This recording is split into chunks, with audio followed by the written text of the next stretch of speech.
Treneriai, sveikinam su pergale. Kaip įvertintumės tą pergalę?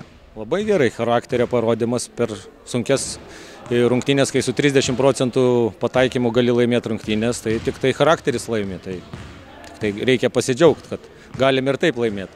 Labai įdomus skaičiai ties Sydney Taylor šiandieną yra. Jis pelnė 10 taškų ir surinko -3 naudingumo balus.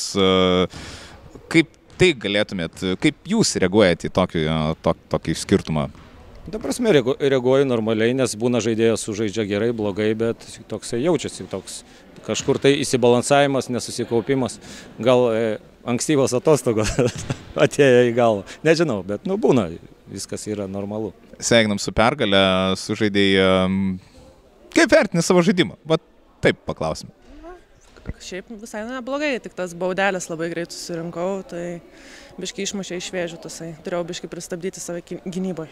Ir turbūt rungtynių pabaigoje, kai teko viską žiūrėti nuo atsarginių žaidėjų suolo, turbūt yra tas toks jausmas, kaip dabar norėčiau būti ir galėčiau pakeisti žaidimą, ar ne? Tai visada, kai žiūriu, taip yra, graužiu save, kam tas 5 susirinkai. Grįžtant į šias rungtynes, kas lėmė, kad gale atsilaikėt, ne tik kad atsilaikėt, bet persverėt rezultatą, pabėgot ir galų gale laimėjot rungtynes?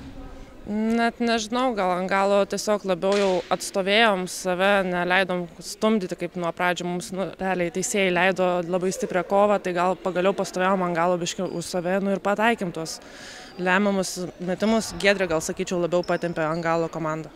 Treneri, ar galima teikti, kad patirtis šioje vietoje šias rungtynes ir laimėjo? Turbūt kažkiek galim jos. Ketvirtą kėlinį geriau sulašė, bet tiesiog noriu pasakyti ačiū komandai. Tikrai atidavė viską, ką galėjo, visos žaidėjos kažkiek mums ir sekmadienio rungtynės pamaišė. Vis tiek tas nuovargis jaučiasi, kaip bebūtų, ir tas ypač matėsi metimuose mūsų. Tikrai daug gerų metimų prametėm. Yra kaip yra, gaunam gerų pamokų, sezonas tęsiasi, mokomės ir einam į priekį. Kokius žaidimo aspektus šiandieną galėtumėte išskirti savo komandai?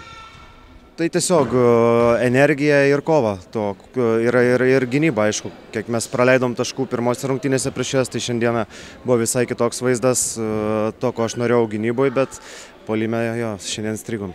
Gerda, kas nutiko ketvirtajame kėlinyje tokio, kad komanda galų gale pralaimėjo šias rungtynes? Neįsivaizduoju, atrodo, varžybas tuos 3 kėlinius pradėjom ir žaidėm gan gerai, bet nežinau, ketvirtam kėliny neapsigynėm daug vietų, aišku, nesusimetėm savo metimų, gan laisvi buvo kai kurie metimai ir nepataikėm, tai nežinau, tikriausiai tas ir lėmė, kad pralaimėjom. Kiek varžovių patirtis tau pačiai prisideda prie to tobulėjimo, kada rungtyniauti tenka prieš tokias žaidėjas kaip Giedrė Daugilė? Tai aišku, man labai patinka žaisti prieš tokias stipresnės komandas. Iš tikrųjų, aišku, norisi visada laimėti, bet jeigu ir pralaimi, vis tiek ta patirtis ir visai kitoks kontaktas, reikia labiau apgalvoti savo metimus. Tai tikrai labai smagu žaisti prieš tokias komandas ir irgi iš šono pažiūrėti, kaip tos labiau patyrusios žaidėjos žaidžia.